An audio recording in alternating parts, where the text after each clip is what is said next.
Hey, good morning, and thank you everyone who's in the room and also online. Uh, For the next 30 minutes, I'll actually be sharing three different topics with you.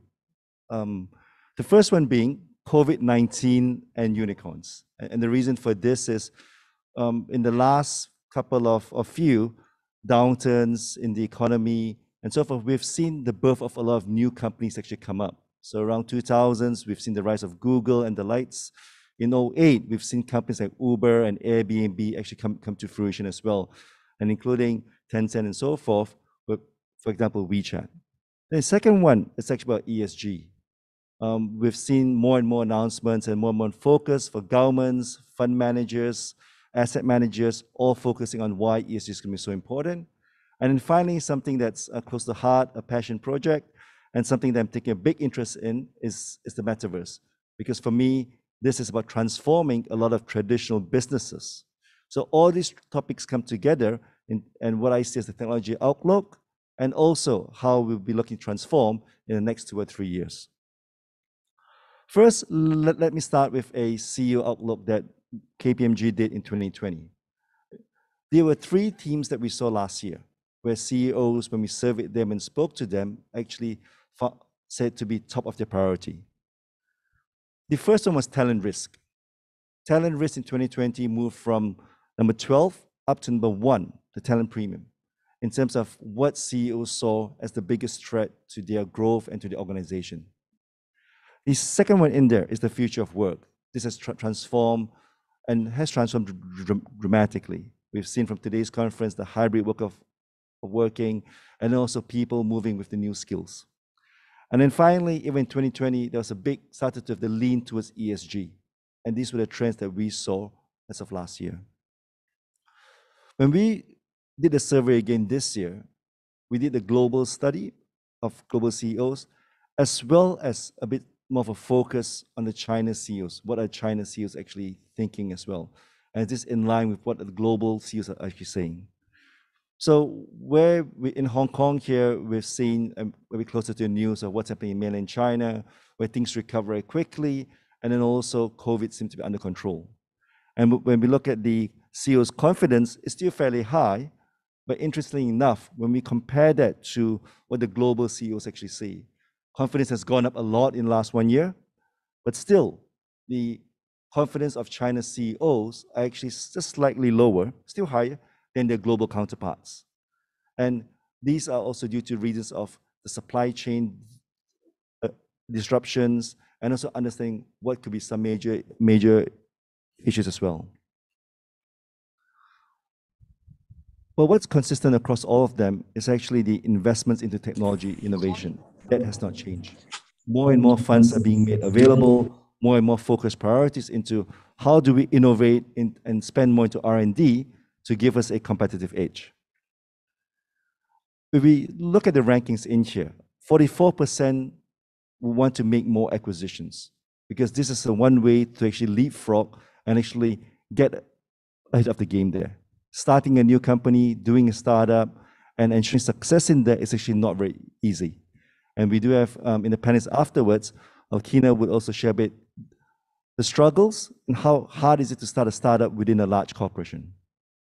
If we look at the other factors in there, where the CEOs tend to want to focus on, we start to see that there's a lot of congruence and the same kind of focus between the global CEOs and also the China CEOs in here. And if we see in here, one that's quite high in here is the increased investments in disruptive technologies in here. This is something that's consistent, but what we're also seeing a divergence in there. And some of the divergence could be the regulatory issues on hand. Where are these investments going? 2021 has been an amazing year for startups. If we look at this chart here, we have broken a new record. 136 unicorns have been created in Q2 of 2021. This is a world record, and by far. Where we've seen this is a unicorn is a startup that's valued at US $1 billion or more. Unicorns are now not so rare anymore. In fact,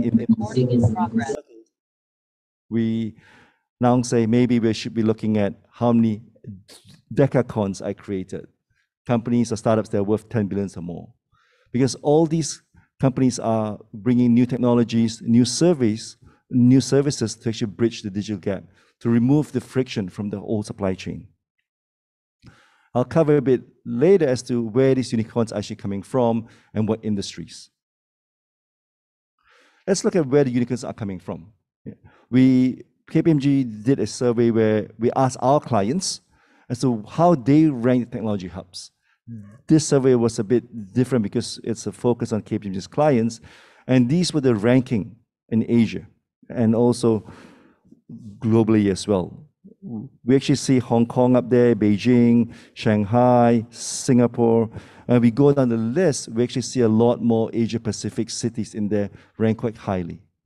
And this is also consistent with how we've seen the flow of money and also flow of technologies, where Asia is starting to bring up their own set of unicorns, own set of ideas to actually compete in the global marketplace, which is a great thing for us here who are based in, for those of us who are all focused on Asia. I've put some of the unicorns in Hong Kong, in Singapore, and in ASEAN. Now, the ASEAN list is not the full list because there are 19 unicorns in ASEAN, including those in Singapore. But what's interesting about this list is a lot of the technology hubs that we looked at are actually also global financial centers. However, fintech no longer dominates the unicorn list.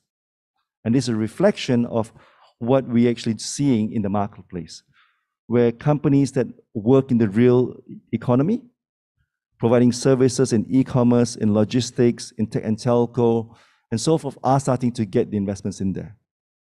So it's no longer about just only payments or about doing fintech only. This is an area where I think a lot of us here may have missed, because a lot of attention still goes to fintech. A lot of publications still talk about fintech 50, fintech 100. Yes, from a wallet size, they're probably the largest startups in there, and the largest valuation. But you're seeing a birth of entire set of unicorns from other industries, or broadly put, in the real economy. And this is consistent across Hong Kong, Singapore, ASEAN, and global as well. So if you're not in the fintech industry, it's a great thing. Take this back to your investors, to your board, and to your C-suite to actually say, these are areas that we should be investing in. What are these technologies? Why have they been receiving so much money and also so much investments? Because they are doing something special in the real economy. Going a bit deeper into ASEAN, because here, for us based in Hong Kong, we tend to have a better grasp of what's happening in mainland China. But I actually want to focus on ASEAN as well. I am originally from ASEAN, and what I've seen is in the last 1 year, and you look at birth of the unicorns coming, there's a few in there, but it's been an explosion in how many unicorns there are, and there's more in the pipeline. So if we are going to focus on our trade, where technology comes from, yes, we have China or US-centric technologies in there, but there are other companies within the region that we should be tapping into. Part of us, Hong Kong being part of the Greater Bay Area, is a great platform. We can attract companies from ASEAN who want to come into the GBA using Hong Kong as your base, or also having mainland Chinese companies who want to export their services and technology to the rest of the world, starting with ASEAN, and you can continue to use Hong Kong as a base as well, because it's closer to home, it's easy to get a talent. Talent risk may not be so easy to move around, but within Hong Kong and Greater China, there's still definitely a possibility. So if we look at the breakdown of the pie chart in here, fintech is still the largest, but only slightly, but no longer dominates this. And I reinforce this point just to give more of the CDOs in here to think maybe there's more to, it's worth spending some time looking into the ASEAN areas as well, because there is a lot of pipeline, a lot of very cool technologies, and what they're doing there. And what we've also seen is just taking something from China or US and replicating it in ASEAN does not work. You have to customize and suit it for the local markets, because there are a lot of differences. So that's the end of the first topic. Why ESG? Having a financial services background, I tend to think of, let's follow the money. Where is the investments coming from? Where is the government giving more support? What are the regulatory needs in there? ESG has certainly been high on the topic in there. Even in Hong Kong, during the peak of COVID, the 7 regulatory agencies came together to talk about ESG. I know banks are now having plans to say, if a company is not green enough or their ESG isn't high enough on the ratings, they will not be loaning them any money. No funds will be distributed to companies who are ESG strong. As we think along a prediction for the next few years, more and more companies will say, well, I'll only want to spend or buy services and products from green companies. So it's a great time to think about your ESG strategy, how you manage the risk in there, and actually uplift your ESG ratings to get a high valuation. And here's some stats in here. When we talk about climate change and the supply chain risks, these are 2 major concerns that impact growth. And we actually look at China and global again. So if we have a look from top down, from the global point of view, cybersecurity risk, huge issue. That's top of the agenda for these CEOs. But when we look at in China, India, cybersecurity risk falls a bit lower. It could be because, and more likely, of a closed ecosystem in there where things are a bit more controlled. But if you look at the reputation risk, brand risk, environmental risk, and supply chain risk, these tend to be quite high as well. And what has really shot up is the regulatory risk. I cannot enforce a bit, I cannot enforce more that regulatory has become very important, not just to currently regulated industries. The technology industry, for example, in the last few years have attracted more and more regulatory focus. And we've seen this in EU, we've seen this in China of late as well. But the good thing is regulatory risk and controls don't come in overnight. The government, the regulators actually let everyone know these things years in advance. It could be sometimes that the companies don't really pay attention or figure, oh, I'm not in the regulated industry, so I don't have to worry about it. However, when the hammer drops, we've seen very massive fines for tech companies of late. And if you're in industry in the real economy, always have a focus on the work and businesses that you're doing. Is there a regulatory component in there that you need to be aware of? This should be top of mind also for the CDOs here.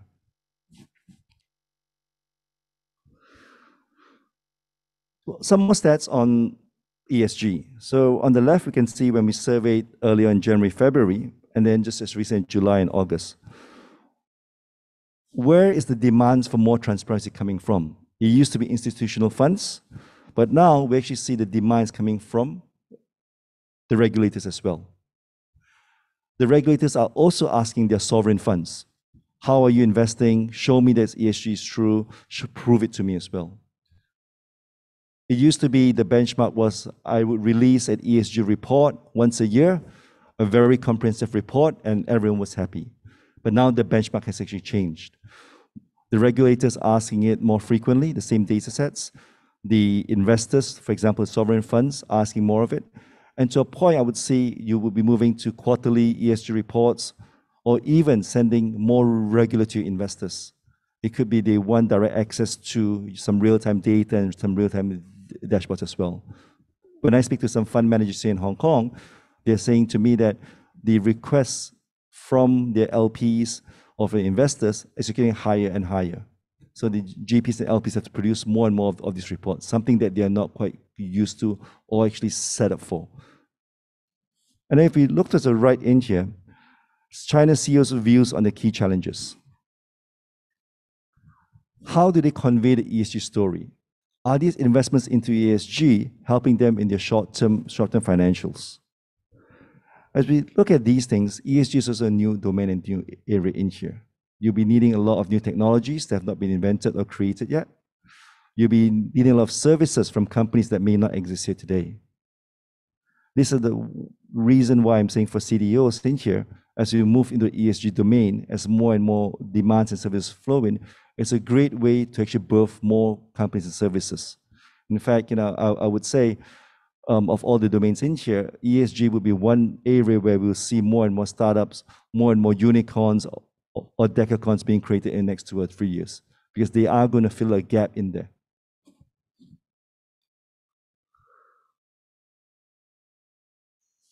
ESG and financial returns. 75% of the CEOs that we surveyed says that the digital and ESG strategic investments are linked very closely. While some short-term impacts can be seen where ESG doesn't really move the needle in there, they know that coming soon, ESG and financial performance will be linked, and those companies that are doing investments right now would actually be benefiting it from the future. If your company, organization isn't doing anything enough, or have left ESG to just a small business unit or a small unit in there, as CDOs in there urge you to spend some time with them to actually help them accelerate the journey. Stay ahead of the game before you actually get superseded. A page about tax. With any of these new investments coming in and the global push of having tax equality, what we are seeing is governments are actually giving a lot of tax incentives for people to actually invest, for companies to invest in here. So when you look at tax regulation and also tax incentives in here, there are a lot of ways to use the investments in these new areas and actually get tax incentives. Governments will be paying for 50%, 75%, even 100% of your early investments, your early proof of concepts. Hong Kong government offers this, the Shenzhen government offers this. Every country I observe have ESG incentives in this new area. So do take advantage of these tax incentives and also understand how to structure your organizations and new startups to fully get the tax leverage as well. This is something I would leave with you on ESG. And finally, the last 12, 13 minutes in here, I talked about passion project and about the metaverse. Simply put, the idea of a metaverse is going to help transform a lot of traditional existing businesses. Let's start off with, what is a metaverse? I've picked up this definition from Investopedia. It's a digital reality that combines aspects of social media, online gaming, augmented reality, AR, VR, and also cryptocurrencies. In some cases, you're using CBDCs, right? The central bank digital currency. All these elements coming into place here can be used and seen in a metaverse. Is the metaverse happening right now? Are we seeing big traction in there? I'll put some stats in here. This is quite recent, and people are actually paying real money for virtual assets in the metaverse. Tokens.com Corp purchased a 50% stake in a metaverse group, paying about 1.7 million. We are seeing more of these things. We are seeing this I'm seeing setups of REITs that focus only on metaverses. In some regards, this feels to me like, when I first started my career in technology, it's year 2000 all over again. The internet boom is happening. Things are all coming into place here. All these new ideas where people don't really fully understand yet, but the passion, the excitement is all actually flowing in this new space. How about existing companies? So Facebook, they've announced that they want to be the next metaverse company. They've announced that they'll be hiring 10,000 new engineers and employees in the EU to build a metaverse. We've seen in the Silicon Valley, huge constructions being done for new buildings and so forth for companies that focus on metaverse.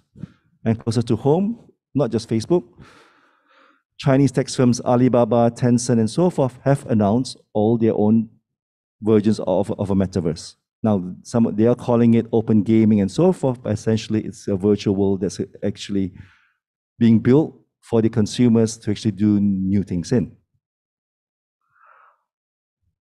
All this is coming together. For those of you who are, get involved in NFTs and visual arts, you see that the metaverses through NFTs are actually changing traditional industries. May it be in visual arts. We just had a Hong Kong digital art fair here. Music and writing, fun and gaming, real estate. I talk about REITs and so forth. This is only the beginning. We are seeing celebrities. In here, Steph Curry bought a NFT as a Bored Ape, 150,000. 180,000. Visa has bought a CryptoPunk, institutional money going in. It has been a great investment because right now the floor price or the lowest price of these CryptoPunks is about 400,000 US. We are seeing McDonald's in China issuing and celebrating their new building by issuing 188 NFTs of the new building. So it's an art and collection. Some serious money are going in. The most expensive NFT that was sold by Christie's, 69.3 million US dollars. So it's no longer about small amounts of money. We're talking about large amounts of money coming into the metaverse. Hong Kong, we already have some companies here that are in this space. A couple of unicorns have been grown. And I've asked permission from Jillian as well. She's on LinkedIn. She helps run the Hong Kong Digital Art Fair. It's a great one to follow and actually go see what's happening in this space. If you're not an art person, not art collector, more out of curiosity. Like for me, it's about the curiosity, what's happening in here, what are NFTs like, and also how do they actually transform? What's the gamification part in there? These are all elements that are coming, and I promise you that if you speak to me again in 3 months' time, this landscape would have changed dramatically. Finally, all these views about going digital, going to new space, and exploration and so forth is great. However, bring everyone back down to a more sobering thought here. I've decided to include a chart in here that's from Microsoft. The average price of cybercrime services for sale in 2021. I do not know, as disclosure, how to get access to these cybercrime services. I assume it's a dark web somewhere. But it's not that expensive.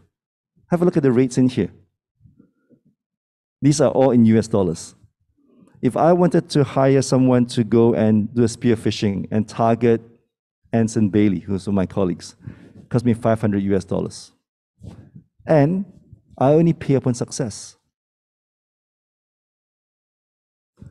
Look at the rest of the services coming down here. Some of them as ransomware, very cheap. So if you're small and medium businesses, as you're going up and approaching this new space there, I urge you to have cybersecurity on the top of your mind. Go with well-recognized providers on your cloud platform. Go with the reputable brands. Pay a bit more, incrementally a bit more, but you get all this protection from them. They will be safeguarding your digital space. There's nothing worse than being on a ransomware attack, but you cannot run your services and businesses because the cyber criminals have actually locked you out.